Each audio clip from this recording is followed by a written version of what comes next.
చేవెళ్లలో BRS నిర్వహించిన రైతు సభలో కేటీఆర్ కు అనుకోని షాక్ తగిలింది. నీకు రుణమాఫీ అయిందా అని ఓ వృద్ధురాలిని కేటీఆర్ ప్రశ్నించగా నాకు రుణమాఫీ అయిందని కుండబద్దలు కొట్టింది.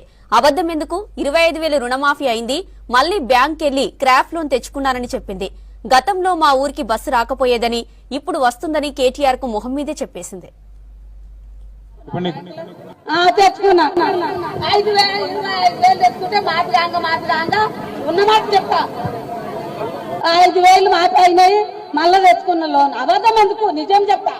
మా ఊరికి బస్సు లేదు, మేము ముసలాళ్ళము, ఏమన్నా కింద పేరొచ్చి పడి వస్తాము. మా ఊరికి బస్సు అయినా వస్తుంది. ఇంకము మా వదిన తెస్తే బస్సు లేకుండే, బస్సులు అయినాయి, అన్ని అయినాయి. తెచ్చుకున్నా 5,000 తెచ్చుకుంటే మాట్లాడంగా ఉన్నమాట చెప్తా. 5,000 మాకు అయినాయి, మళ్ళా తెచ్చుకున్న లోన్. అబద్ధం ఎందుకు, నిజం చెప్తా. మా ఊరికి బస్సు లేదు, మేము ముసలాళ్ళము, ఏమన్నా కింద పేరొచ్చి పడి వస్తాము. మా ఊరికి బస్సు అయినా వస్తుంది. ఇంకము మా వదిన తెస్తే బస్సు లేకుండే, బస్సులు అయినాయి, అన్ని అయినాయి. తెచ్చుకున్నా 5,000 తెచ్చుకుంటే మాట్లాడంగా ఉన్నమాట చెప్తా. 5,000 మాకు అయినాయి, మళ్ళా తెచ్చుకున్న లోన్. అబద్ధం ఎందుకు, నిజం చెప్తా. మా ఊరికి బస్సు లేదు, మేము ముసలాళ్ళము, ఏమన్నా కింద పేరొచ్చి పడి వస్తాము. మా ఊరికి బస్సు అయినా వస్తుంది.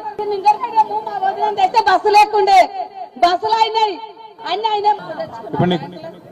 తెచ్చుకున్నా 5,000 తెచ్చుకుంటే మాట్లాడంగా ఉన్నమాట చెప్తా.